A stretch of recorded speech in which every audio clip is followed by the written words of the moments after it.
뉴욕 증시가 트럼프 미국 대통령의 관세 정책 충격에 따른 하락을 모두 회복하며 4개월 만에 사상 최고치를 경신했습니다. S&P 500과 나스닥, 다우지수 모두 일제히 상승 마감하며 전고점을 넘어섰습니다. 트럼프 대통령의 관세 정책이 여전히 유지되고 있음에도 시장은 무역 갈등 완화에 대한 기대감을 반영하며 상승 흐름을 이어갔습니다. 미국의 5월 개인 소비 지출 물가 지수가 전년 동월 대비 2.3% 상승하며 인플레이션 압력이 시장 우려보다는 제한적이라는 평가가 나왔습니다. 하지만 같은 달 실질 소비 지출은 0.3% 감소했고 개인 소득도 2021년 9월 이후 가장 큰 폭으로 줄며 소비 여력의 경고등이 켜졌습니다. 미 상무부는 사회보장급여와 농가 소득 감소를 주요 원인으로 밝혔습니다. 트럼프 대통령이 무역 상대국과의 관세 협상 종료를 시사했습니다. 지난 4월 발표했던 상호 관세 정책의 유예 기간을 더 이상 연장하지 않겠다는 입장을 밝히며 200개국 모두와 협상할 수는 없다며 관세 관련 서한 발송이 곧 무역 협상의 종결을 의미한다고 강조했습니다. 현재 협상이 진행 중인 일본 역시 예외가 될 수 없다고 밝혀 시장의 긴장감이 다시 커지고 있습니다.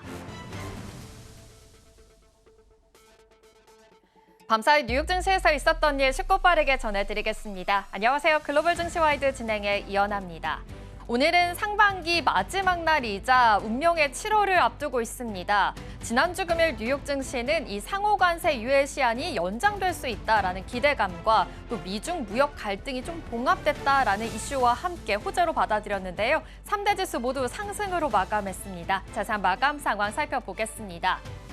네, 기술주 중심의 나스닥 지수 0.52% 상승하면서 2만 포인트 위에 안착했습니다. 이 점 참고해 주시고요. S&P 500 지수 또한 좋았습니다. 0.52% 상승하면서 6,173포인트에 안착을 했는데요. 4월 저점 대비해서 24%나 올라왔다라는 점에서 유의미하고요. 사상 최고가, 신고가를 역시나 경신했다라는 점까지 참고해 보시기 바랍니다. 다우존스 지수도 역시나 좋았습니다. 1% 강세 흐름 보이면서 3대 지수 다 좋은 흐름 보였는데요. 역시나 4월 저점을 깨고 계속해서 올라온 모습으로 포착을 해볼 수가 있겠습니다. 또 이어서 살펴보겠습니다. 미 10년물 국채 금리는 소폭 상승했습니다. 지난주 금요일에 PCE 물가 지표가 나왔죠. 시장 예상치를 웃돌면서 금리 인하가 조금 연장될 수 있다라는 이야기가 나왔는데요. 그러다 보니까 국채 금리가 소폭 상승했습니다. 0.52% 상승하면서 거래가 됐습니다. 필라델피아 반도체 지수는 소폭 상승했는데요. 그래도 M7 기업들 좀 좋은 흐름 보였고요. 빅테크 랠리는 계속해서 이어지고 있습니다. 반도체 지수는 0.06% 소폭 상승하면서 마감했습니다. 유가가 다시금 좀 안정이 되는 모습입니다. 그래도 0.43% 상승하면서 배럴당 65달러 선에서 거래가 됐다는 점 체크해 보시기 바랍니다.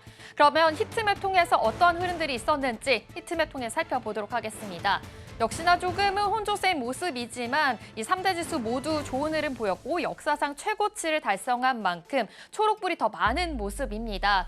그린라이트가 더 많은 가운데 지금 아마존과 구글은 2% 넘게 상승하면서 계속해서 좋은 흐름 보여지고 있고요. 이쪽 소비재 단에서도 월마트와 PG도 계속해서 좋은 흐름 보이면서 물가 정도는 이 PC의 물가 지표가 나오면서 어느 정도는 인플레이션이 아니다, 좀 잡히고 있다라는 점까지 포착을 해보시면 되겠습니다. 이런 인스트루먼트 정도 이 BG와 RTX 방산주 쪽으로도 계속해서 좋은 흐름 보여지고 있으니까요. 이 점도 체크해 보시기 바랍니다.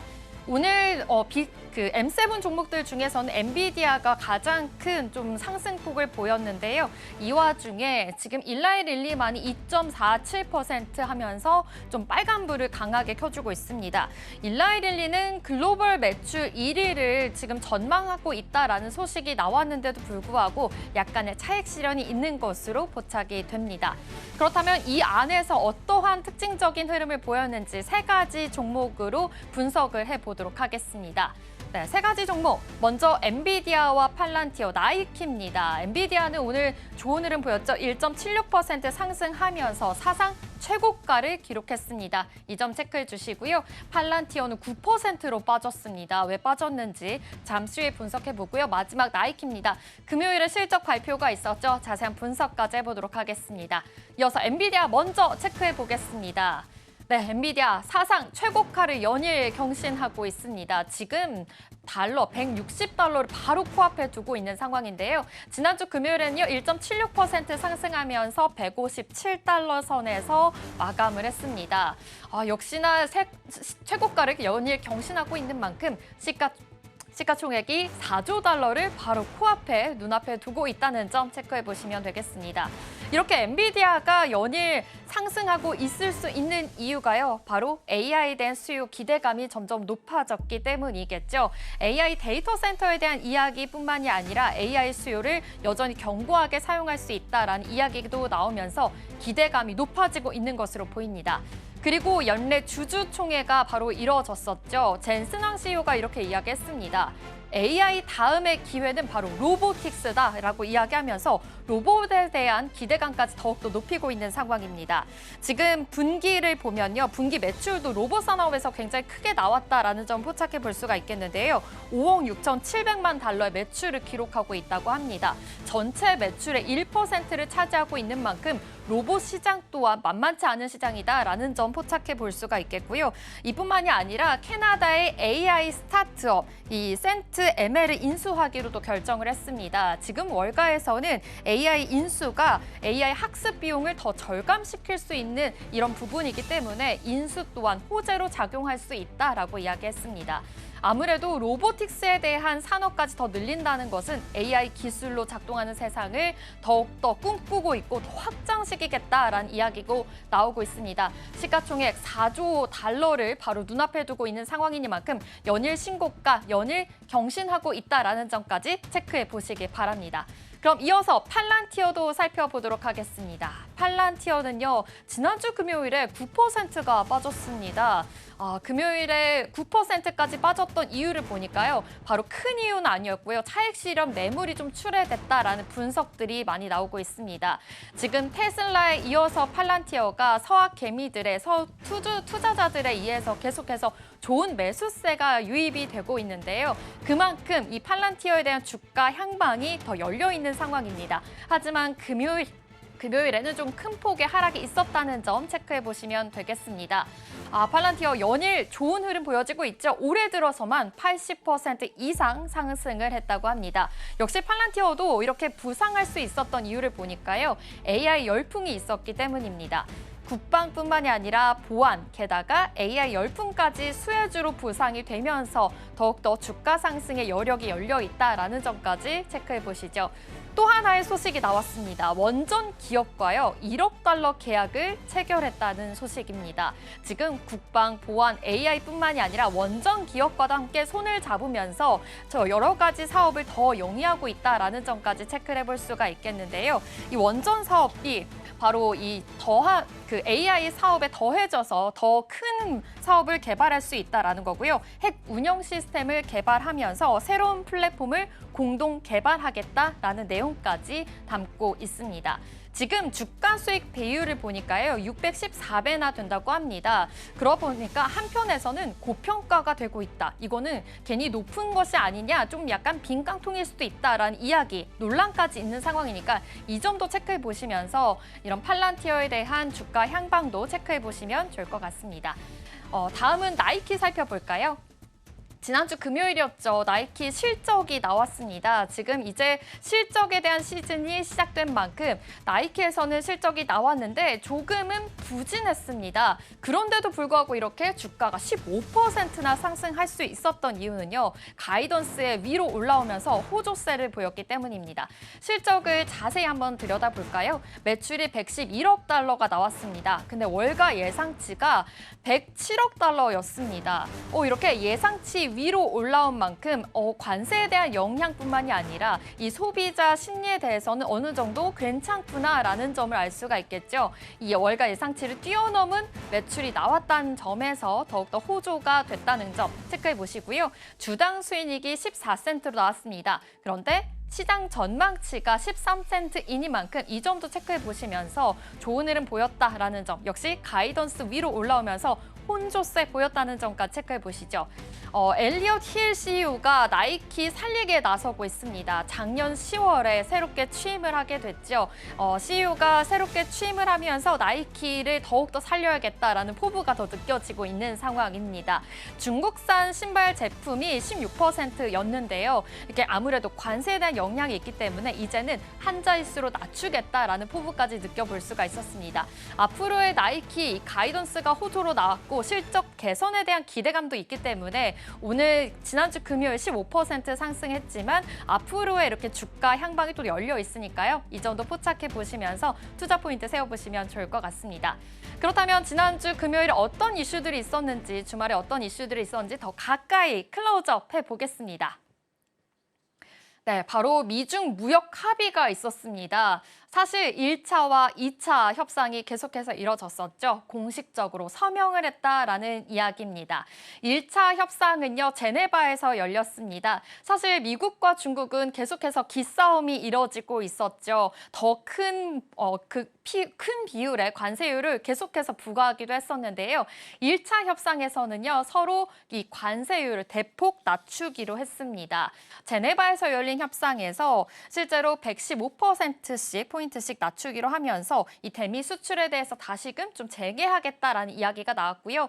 2차 협상 이야기도 보겠습니다. 바로 런던에서 열렸죠. 하루가 아니라 이틀씩이나 협상이 조금 오래 지속이 됐습니다. 2차 협상에서도 이 중국이 히토류에 대해서 대미 수출을 재개하겠다라는 이야기가 나왔고요. 미국은 반도체 수출 통제를 위해서 일부 좀 완화하는 동시에 중국인 유학생 체류를 허용하기로 했습니다. 이 점도 참고해 보시면서 협상이 어느 정도는 좋은 쪽으로 진전이 됐다라는 쪽으로 해석을 해보면 좋을 것 같습니다.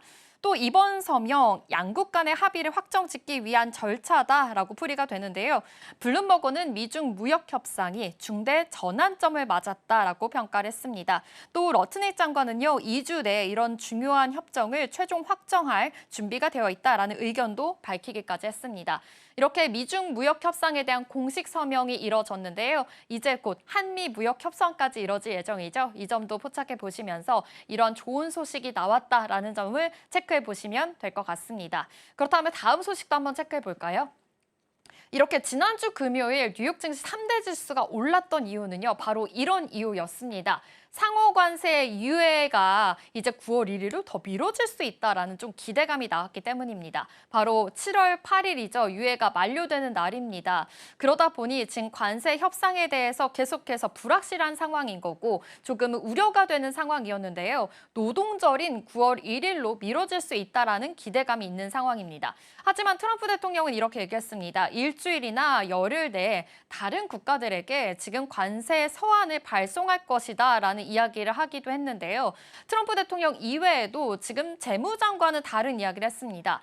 노동절인 9월 1일에 바로 이 서한을 보내는 것이 아니라 조금 더 미뤄질 수 있다라는 내용까지 체크가 되면서 어느 정도는 연장 가능성까지 열려 있다라는 점을 파악을 해보시면 좋을 것 같습니다. 상호관세 유예 기간이 지금 유예 기간이 바로 열흘 앞두고 있는 만큼 이 정도 포착을 해보시면 좋을 것 같은데요. 실제로 트럼프 대통령이 서한을 보낼 것인지 아니면 9월 1일로 조금은 연장이 될 것인지 파악을 해보시면서 주가에도 영향을 더 많이 끼칠 수 있으니까요. 이 점까지 체크해 보시기 바랍니다. 그렇다면 마지막 이슈도 한번 체크를 해볼까요?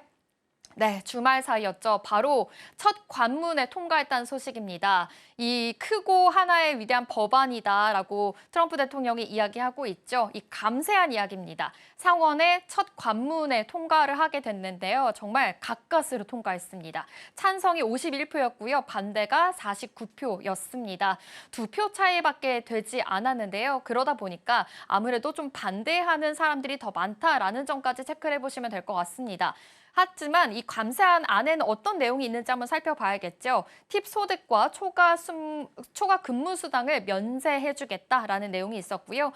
청정 에너지 공제까지 폐지가 되면서 아무래도 이 청정 에너지에 대한 이야기는 나오고 있고 지금 에너지 관련된 주가들도 흔들리고 있다라는 점까지 체크해 보시면 되겠습니다.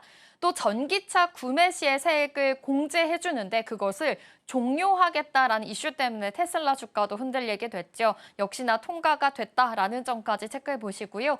국경 통제와 불법 이민 단속에 대한 예산을 더 확대하겠다라는 이슈까지 있으면서 트럼프 대통령 안에 이 정책 사항들이 상원에 통과했다라는 점까지 체크해 보시면 되겠습니다. 이 안에서 전기차 구매 시 세액 공제는 계속 이슈가 있었고 트럼프 대통령뿐만이 아니라 지금 이 테슬라에 대한 주가도 흔들리고 있기 때문에 머스크 CEO 또 한 번의 비판을 했습니다. 정치적인 자살 행위다라고 이야기하면서 또 한 번의 약간의 갈등은 있었다는 점 체크해 보시면 되겠습니다. 이런 감세안 상원의 첫 관문 통과가 이뤄졌고요. 하원뿐만이 아니라 이제 앞으로 최종 서명까지 이뤄지는 게 순차적으로 잘 이뤄질 수 있을지 이 점도 체크해 보시면서 앞으로의 주가 향방까지 체크해 보시면 좋을 것 같습니다. 네, 이렇게 마켓 클로저 어떤 이슈들이 있었는지 더 가까이 클로즈업 해봤습니다.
네, 여러 가지 이슈들이 오고 가는 지금 투자자 여러분은 어떤 고민하고 있을까요? 고민 해결해 드리겠습니다. 댓글 답해준 아나운서 김민혜과 함께 하겠습니다. 어서 오세요. 안녕하세요. 네, 그렇다면 투자자 여러분은 정말 많은 고민을 하고 계실 것 같은데요. 첫 번째 댓글 바로 만나보겠습니다.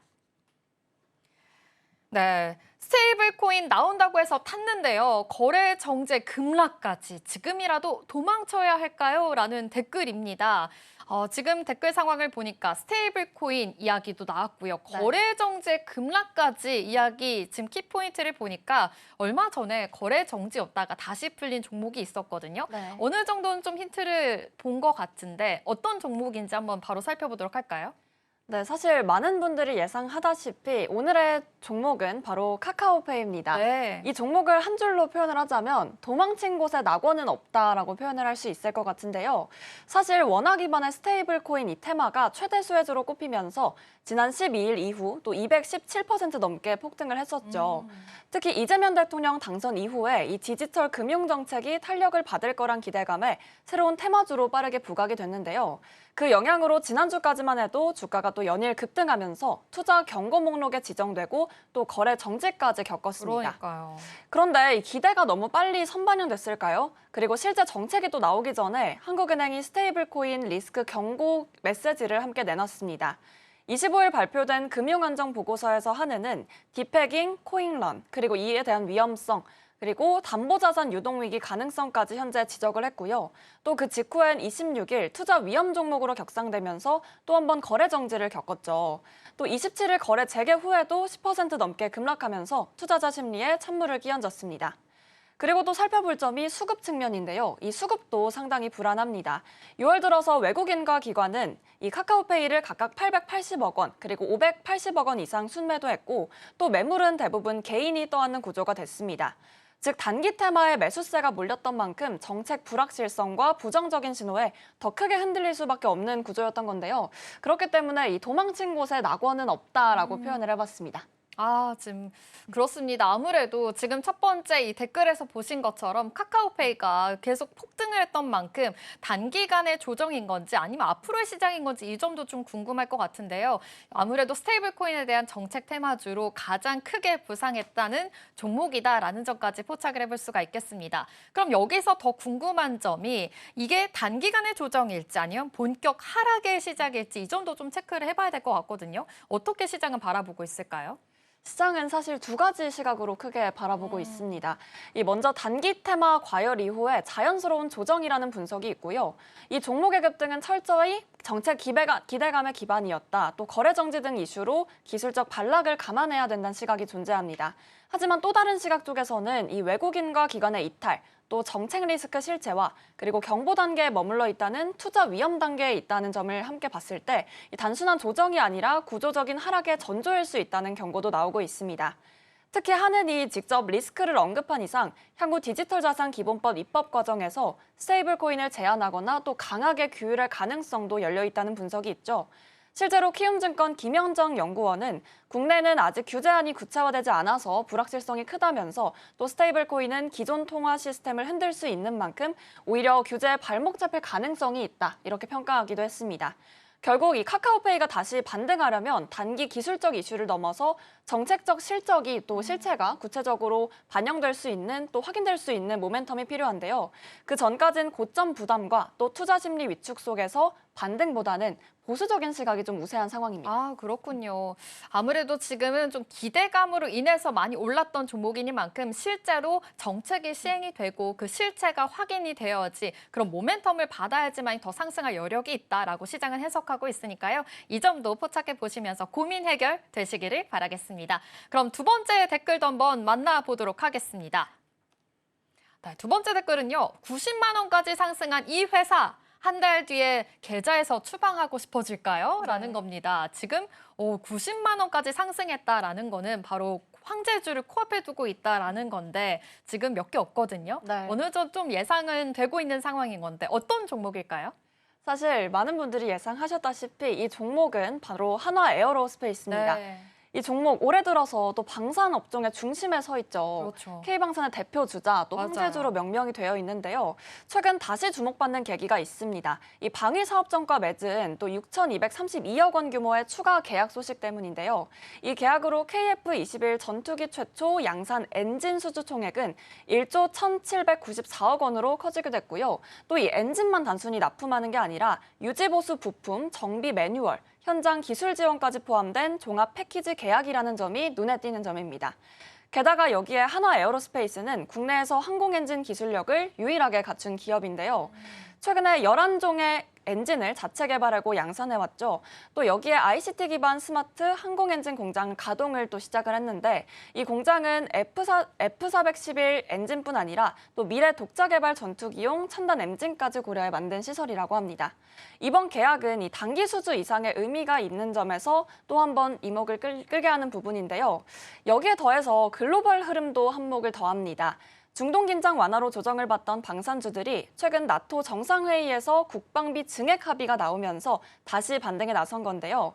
이 나토는 GDP 대비 국방비 5% 목표를 세웠고 또 미국과 유럽과의 방산 수출 확대를 조건으로 관세 전쟁 중단을 또 제안하면서 K방산의 대체 공급자 역할이 또 한 번 부각되고 있는 상황입니다. 네, 역시 이 K방산의 대표 주자라고 할 수 있는 한화 에어로스페이스에 대한 댓글이었습니다. 지금 황제주를 또 코앞에 두고 있는 만큼 많은 분들께서 많은 관심을 가지고 있을 것 같은데요. 그렇다면 지금 고민해서 볼 수 있었듯이 단순한 반등인 건지 아니면 정말 황제주로서 이제 100만 원에 안착을 하면서 우리가 차익 실현까지 할 수 있는 건지 이 점도 좀 궁금하거든요. 시장은 어떻게 파악하고 있을까요? 사실 댓글에서 고민이 엿보였는데 네. 다행인 점은 더 갈 수 있다라고 사실 시장은 결론을 내리고 있습니다. 네. 이 한화 에어로스페이스는 이미 수출 경험이 많고요. K9 자주포와 또 천무 다연장 로켓도 보유하고 있고 여기에 중동과 유럽에서 수주 계약 속도가 빨라지고 있다는 점에서 2분기 실적 기대감도 현재 크다는 분석이 많습니다. 실제 증권가에선 이 종목이 황제주가 되는 건 시간 문제다. 이런 평가를 내놓기도 했고요. 또 기술력과 수주 확대, 그리고 글로벌 정책 수혜가 동시에 작용 중이다라는 복합 성장 포인트를 함께 주목하고 있습니다. 여기에 아직 중동 지역의 긴장이 완전히 해소된 게 아니라는 점도 또 한몫하는데요.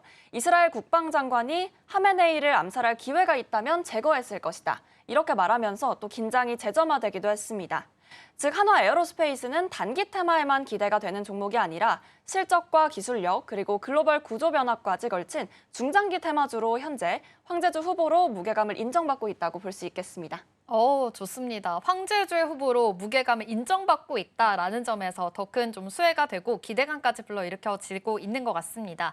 이렇게 엔진 수주 계약이 앞으로도 있을 만큼 강력한 모멘텀이 있기 때문에 이 점도 포착해 보시면서 앞으로의 투자 포인트 고민 해결이 되셨기를 바라겠습니다. 그렇다면 다음 댓글도 살펴볼까요? 네, 남매 싸움인데 주가는 왜 뛰죠? 집안 내홍이 제 계좌엔 효도 중입니다. 라고 했습니다. 남매 싸움이다 라는 점에서 봤을 때는 약간 경영권 분쟁인가? 라는 생각까지 드는데 오히려 주가가 뛰고 있다고 해요. 제 계좌가 효도 중입니다. 라고 했는데 어떤 종목인지 궁금한데요. 네, 이번 종목은 반전의 반전을 기하는 종목이라고 볼 수 네. 있겠습니다. 바로 콜마홀딩스인데요. 네. 현재 콜마그룹 오너 2세인 윤상현 부회장과 또 윤여원 대표 남매 간의 경영권 갈등이 법적 싸움까지 최근에 번졌죠. 이 콜마홀딩스를 중심으로 주가가 현재 크게 출렁이고 있는 상황입니다. 상황을 좀 정리해보면 콜마홀딩스는 건강기능식품 전문 자회사인 콜마 B&H 최대 주주인데요. 이 윤상현 부회장이 이 회사를 직접 개입하려는 움직임이 보이면서 갈등이 본격화됐습니다.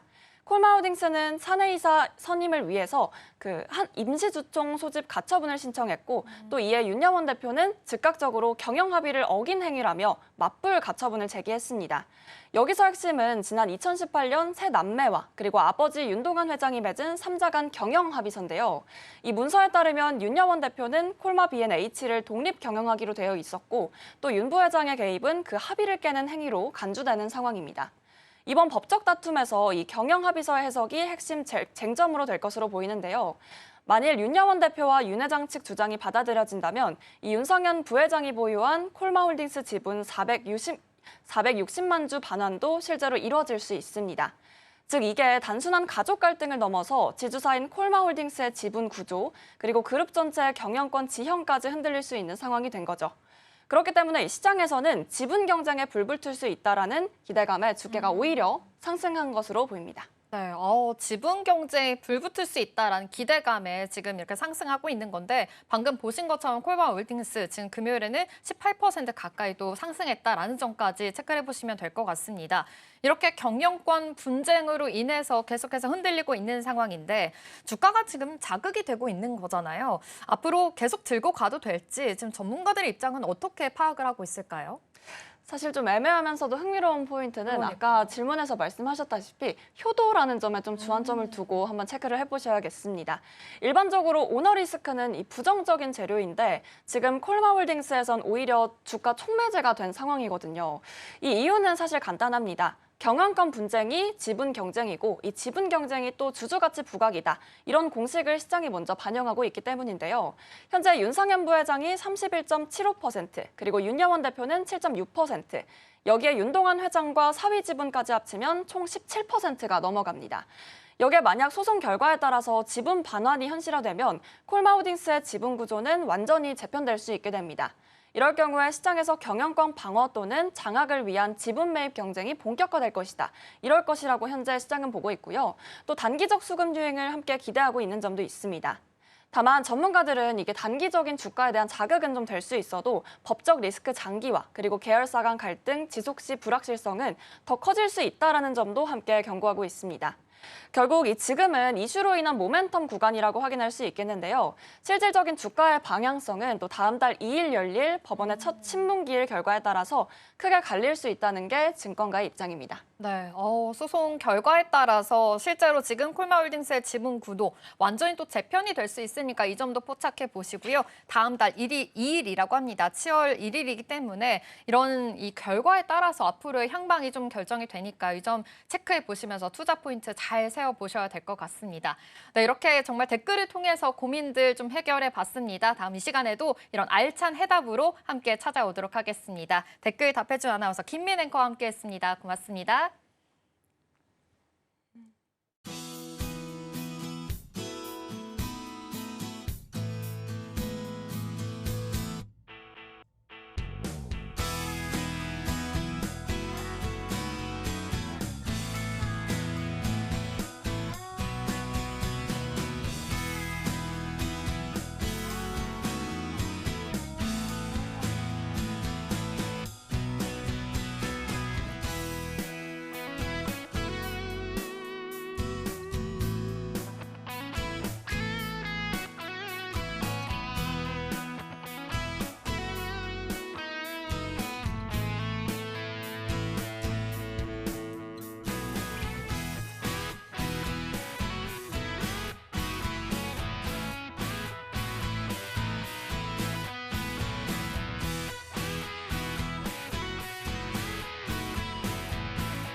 시시각각 변하는 시장의 흐름, 서울경제는 어떤 뉴스에 주목하고 있을까요? 이 시각 서울경제는 시작하겠습니다. 김고은 앵커와 함께할게요. 안녕하세요. 네, 안녕하세요. 네, 고은 앵커와 함께 만나볼 키워드 3가지 열어보도록 하겠습니다. 네, 먼저 지금 철강 자동차 이야기입니다. 마지막까지 설득하겠다 이 관세 이야기 살펴보도록 하겠고요. 두 번째로는 이 삼성전자가 최저 한제 지금 관련해서 애플과 구글은 면제인가라는 이야기도 나오고 있습니다. 우리나라는 있는데 외국 기업은 면제다라는 점까지 한번 체크해 보시죠. 마지막으로 SK하이닉스 이야기까지 하면서 지금 성과금 폭탄이다라는 이야기입니다. 좀 부러운 이야기인데 살펴보도록 할게요. 먼저 첫 번째 이슈입니다. 첫 번째로는 한미통상협상부터 살펴보려고 합니다. 지금 트럼프 행정부가 각국에 부과한 상호 관세 유예에 대한 이야기입니다. 지금 7월 8일을 바로 앞두고 있는 만큼 열흘도 남지 않은 상황입니다. 지금 우리 정부도 유예 연장을 좀 끌어내기 위해서 총력전에 나선다라는 이야기가 계속해서 나오고 있는데요. 지금 협상 어떻게 진행되고 있는지 차근히 살펴보도록 하겠습니다. 네, 지금 한국과 미국은 이 상호관세 유예 문제를 놓고 지금 막판 협상에 돌입한 네. 상황입니다. 미국은 지난 4월 한국을 포함한 57개국에 기본 10%의 관세에다가 또 나라별로 최대 15%의 추가 관세를 책정을 했었는데요. 우선 글로벌 충격을 좀 의식해서 일단 90일 유예를 준 상태였고요. 그 시한이 바로 7월 8일입니다. 우리 정부는 여한구 통상교섭본부장을 비롯한 협상단을 워싱턴에 보내서 미국 상무부와 무역대표부를 잇따라 만나서 설득에 나섰습니다. 이번 협상에서 핵심이 되는 건 크게 3가지입니다. 첫 번째는 미국이 줄곧 요구해온 대미 무역 흑자 축소 문제고요. 두 번째는 소고기 수입 제한이나 또 디지털 규제 같은 비관세 장벽 해소가 있습니다. 마지막으로는 자동차나 철강 같은 우리 주력 수출품에 대한 고율 관세, 이른바 무역확장법 232조 관련한 문제인데요. 우리 정부는 한국 기업들이 미국에 공장도 많이 짓고 일자리도 창출하면서 미국 경제에 직접적인 기여를 해왔다는 점을 강조를 하면서 관세를 최대한 면제해달라고 요청한 상태입니다. 네, 지금 각국에서는 관세를 최대한 면제해달라라고 이야기하면서 지금 협상에 좀 돌입을 하고 있는 모습입니다. 하지만 트럼프 대통령 지금 각국에 관세 서한을 보낼 수 있다라는 입장까지 밝혀진 상황인데요. 다시 한번 압박 수위를 높이고 있다라는 점까지 좀 체크를 해볼 수가 있겠습니다. 하지만 백악관 쪽에서는요, 지금 유예에 대해서 연장을 할 수 있다라는 이야기도 나오고 있죠. 제가 아침 브리핑에서도 해드렸다시피 지금 노동절 9월 1일까지 더 연장할 수 있다라는 이야기도 나오고 있는 상황입니다. 그래도 이 한국이 유예 대상에 포함될 수 있을지 이 여부도 굉장히 중요할 것으로 보이는데요. 지금 상황 어느 정도로 보고 계실까요? 네, 지금 상황은 꽤나 복잡하다고 볼 수 있을 것 같습니다. 왜냐하면 백악관 대변인이나 스콧 베선트 재무장관은 연장이 될 수도 있다라는 식으로 얘기를 하고 있지만 트럼프 대통령은 다음 주 안에 각국의 관세 서한을 보낼 거다라고 얘기를 하면서 다시 한번 압박을 걸고 있는 상황입니다. 특히 트럼프 대통령이 한 얘기를 살펴본다면 선의로 협상해온 나라들에게는 시간을 더 줄 수도 있지만 진전이 없거나 미국 요구에 소극적이었던 국가는 바로 관세를 물릴 수 있다라는 식으로 선을 확실히 그은 모습을 보이기도 했었고요. 또 간밤에는 그냥 모든 국가에 서한을 보낼 것이다라고 얘기를 하면서 유예 연장 없이 관세 부과 절차에 들어가겠다는 뜻을 강하게 내비치기도 했습니다. 하지만 문제는 한국이 대선 직후에 정권이 바뀌면서 협상 일정이 좀 밀렸다는 점입니다. 이게 미국 입장에서는 진도가 느리다라는 인상을 줄 수가 있어서 유예 대상에서는 빠질 수 있다는 우려도 나옵니다. 다만 정부는 최종 결정은 시한 직전에 나올 가능성이 크다면서 일단 끝까지 유예 연장을 끌어내겠다는 입장이고요. 7월 8일 전에 유예만 확보를 해놓고 그 다음에는 본격적인 협상 결과를 만들어보자는 전략으로 접근을 하고 있습니다. 네, 우리나라 지금 7월 8일 전까지 좀 유예를 확보해내자라는 것으로 계속해서 스탠스를 하고 있는데요. 실제로 확보를 해낼 수 있을지가 큰 관건이 될 것 같습니다.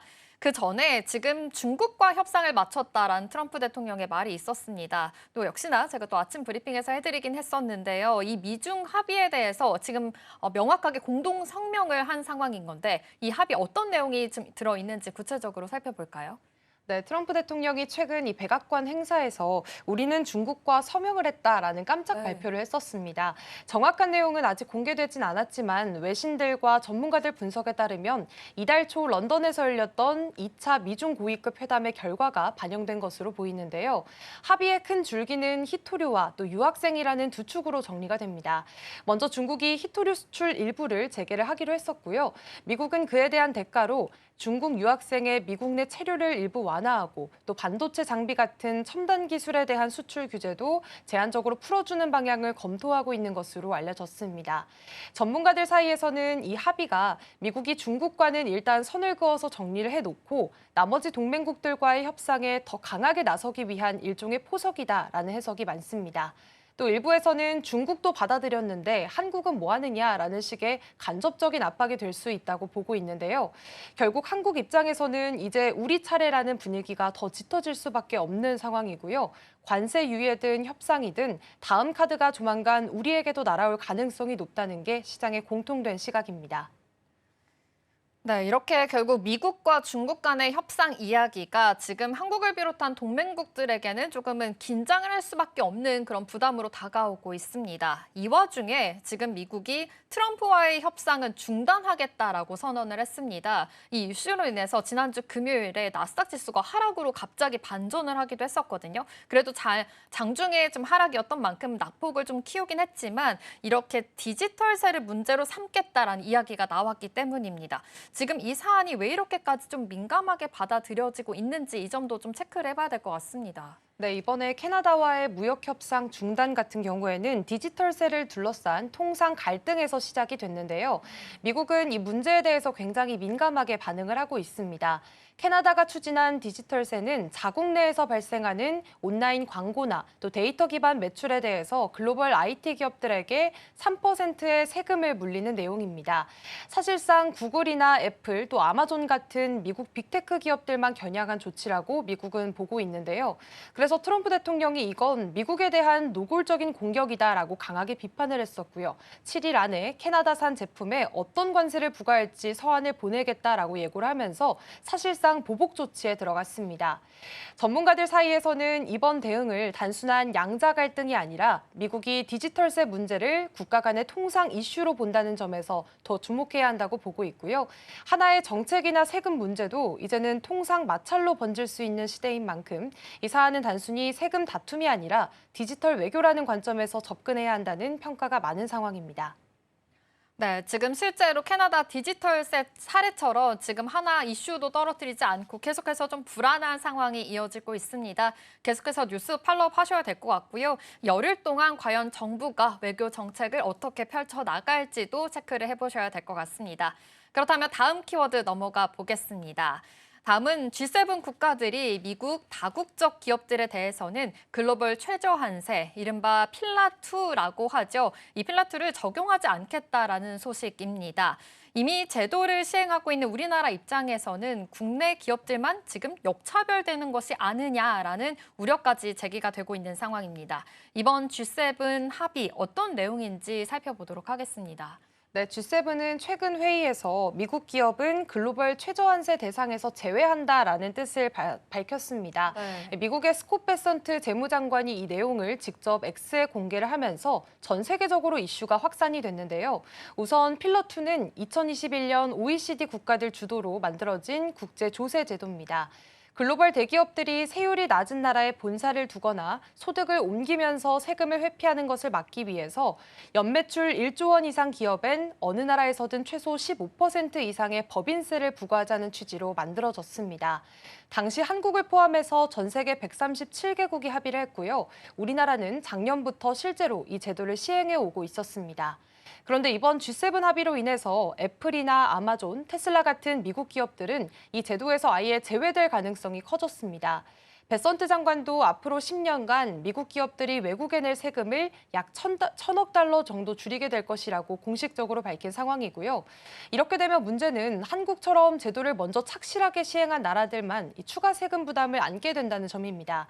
이건 단순한 세제 차이 그 이상으로 기업 경쟁력 측면에서도 불공정한 출발선이 만들어질 수 있다는 우려로 이어지고 있습니다. 네, 좀 억울한 상황이다라고 보면 될 것 같은데요. 지금 이렇게 10년간 미국 기업들은 1,000억 달러를 줄일 수가 있는데 우리나라는 계속해서 잘 내고 있었단 말이죠. 그렇다면 우리나라 기업들 입장에서는 어떤 점이 좀 불리한지도 좀 체크를 해봐야 될 것 같습니다. 네, 이번 조세 이슈 같은 경우에는 우리나라 수출 대기업들에게는 특히나 꽤 민감한 문제라고 보시면 되겠습니다. 한국은 이미 지난해 1월부터 필러2를 실제로 시행을 하고 있었습니다. 그래서 베트남이나 또 헝가리처럼 세율이 낮은 나라에 자회사를 둔 국내 기업들은요, 현지에서 낮은 세율로 세금을 낸 뒤에 본사가 있는 한국에서 그 차익만큼 세금을 추가로 더 냈어야 했는데요. 예를 들어서 베트남의 평균 법인세율이 10%인데 또 삼성전자는 세제 혜택을 받아서 실효세율이 5%밖에 안 됐습니다. 그러면 그 부족한 5%만큼, 즉 15%까지 채우기 위해서 한국에서 추가적으로 세금을 더 내야 했던 겁니다. 실제로 삼성전자는 작년 감사 보고서에서 필러2 때문에 베트남 법인에서만 약 4,300억 원가량의 세금을 더 냈다고 적시를 했는데요. 이런 사례는 사실 삼성뿐만이 아닙니다. SK하이닉스나 현대모비스도 각각 수십억 원대의 추가 세금을 반영을 했었고요. LG화학이나 삼성 SDI, 또 SK이노베이션처럼 해외 공장을 많이 둔 기업들도 같은 부담을 안고 있는 상황입니다. 재계에서는 앞으로 200곳에서 300곳 정도의 국내 기업이 필러2 대상에 포함될 것으로 보고 있는 상황인데요. 문제는 똑같이 베트남에서 사업을 하더라도 삼성전자는 세금을 더 내고 미국 기업인 애플은 필러2 면제를 받게 된다면 세금을 덜 내는 구조가 된다는 겁니다. 이렇게 세금 역차별이 현실화될 경우에는 기업 입장에서는 생산 거점을 해외에 둘 때 세금까지 감안한 총 비용을 계산하게 되고요. 그만큼 경쟁력에도 영향을 크게 줄 수밖에 없습니다.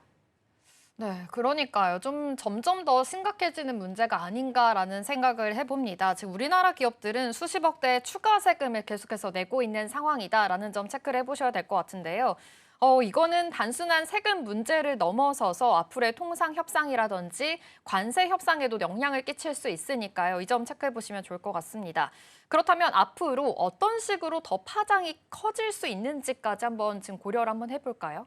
네, 이건 사실 단순한 조세 제도를 넘어서서 국가 간의 힘겨루기로까지 이어질 수 있는 상황이 되겠습니다.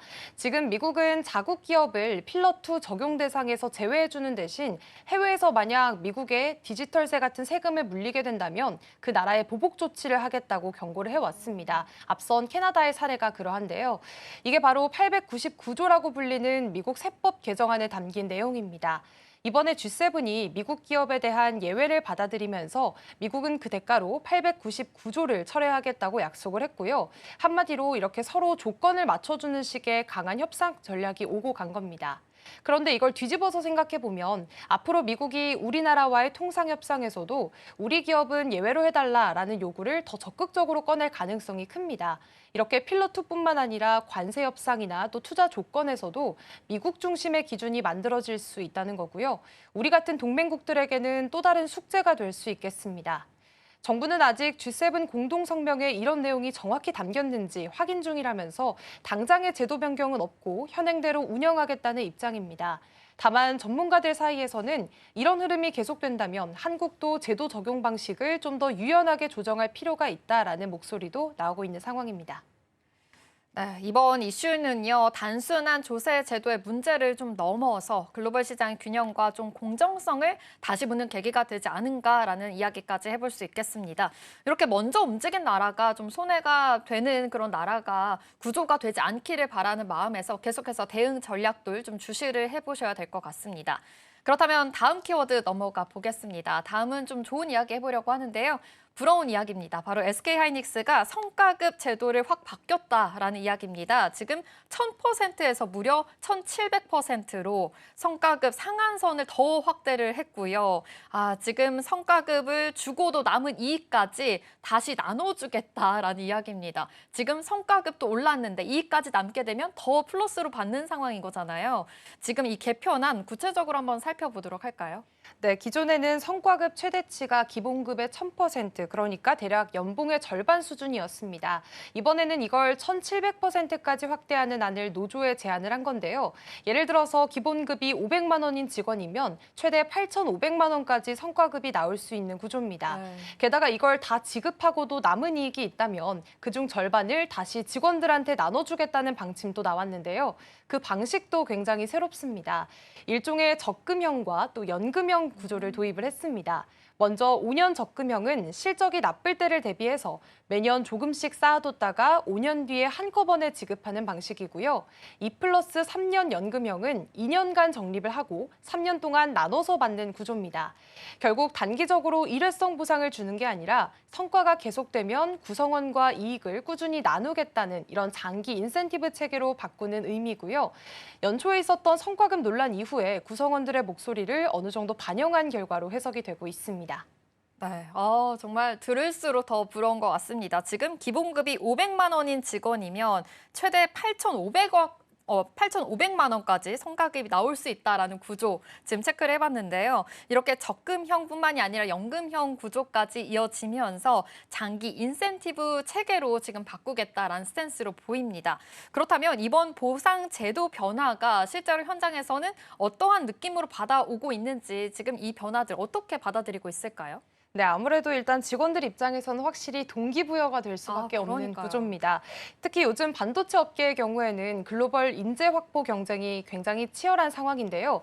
그런 상황에서 이렇게 성과에 따라서 보상이 확실히 따라오는 제도는 실적만 잘 낸다면 그에 맞는 보상도 확실히 받는다라는 신뢰를 주는 장치가 될 수 있겠습니다.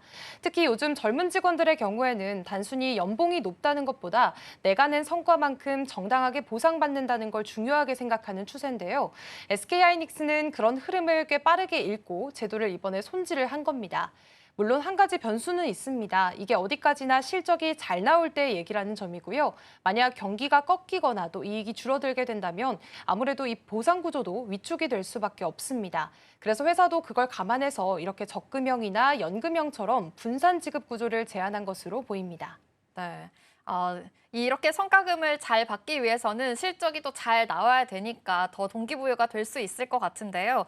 그렇다면 시장에서는 SK하이닉스 앞으로 더 일을 열심히 하겠구나라는 기대감까지 높아지는 것 같습니다. 지금 시점에서 그럼 SK하이닉스 사도 괜찮을지 이 점도 좀 중요할 것 같은데요. 네, 결론부터 말씀드리면 일단 실적 흐름만 봤을 때는 꽤 괜찮다라고 볼 수도 있을 것 같습니다. 이번 2분기 실적 전망을 살펴보면 증권가에서는 영업이익 9조 원대도 가능하다라는 얘기가 나오고 있습니다. 작년 같은 분기랑 비교하면 60% 이상 늘어난 거고 1분기랑 비교를 했을 때도 20% 가까이 더 좋아질 거라는 예상인데요. 핵심은 뭐니 해도 HBM 때문이겠죠. 이 제품은 단가가 워낙 높고 또 수익성도 좋아서 실적을 단숨에 끌어올리는 효자 상품 역할을 톡톡히 하고 있고요. 게다가 최근에는 마이크론도 예상보다 훨씬 좋은 실적을 냈습니다. 그 흐름이 SK하이닉스에도 이어질 거라는 기대감이 큰 상황입니다. 특히 디램 출하 투자량도 예상보다 훨씬 많이 늘었다는 분석이 나오고 있습니다. 그래서 증권사들도 목표 주가를 계속해서 올리고 있는 상황이고요. 하나투자증권에서는 36만 닉스 얘기까지 나왔고 대부분은 32만 원에서 35만 원 사이로 제시를 하고 있습니다. 현재 주가가 28만 원대니까 단순 수치상으로는 여유가 좀 있는 편입니다. 다만 지금 들어가야 하는지는 투자자 성향에 따라서 조금 다를 수가 있는데요. 단기 차익을 노리기에는 이미 많이 오른 상태긴 합니다. 그렇기 때문에 단기 숨고르기 가능성을 염두에 두고 분할 매수나 또 일정 수준으로 하락했을 때 적극적으로 매수하는 전략이 현명할 것 같고요. 그래서 조금 더 길게 보고 투자하시는 분들, 특히 하이닉스의 HBM 기술력이나 AI 수요 확대 흐름을 믿고 가는 분들한테는 여전히 매력적인 종목이다라는 말씀 드리겠습니다. 네, 역시나 여전히 매력적인 종목 중에 하나입니다. HBM에 대한 수요 계속해서 늘어나고 있고 실적 기대감도 있는 상황이니까요. SK하이닉스 투자 포인트 잘 세워보시기 바랍니다. 이 시각 서울경제는 여기서 마무리하도록 할게요. 김고은 앵커와 함께했습니다. 고맙습니다. 네, 고맙습니다. 글로벌 증시와이드가 준비한 소식은 여기까지입니다. 본 방송에서 제공하는 정보는 투자 판단을 위한 조언일 뿐 해당 종목의 가치와 수익률을 보장하지 않습니다. 이어지는 출발 증시와이드도 많은 시청 바랍니다. 함께해 주신 여러분 고맙습니다.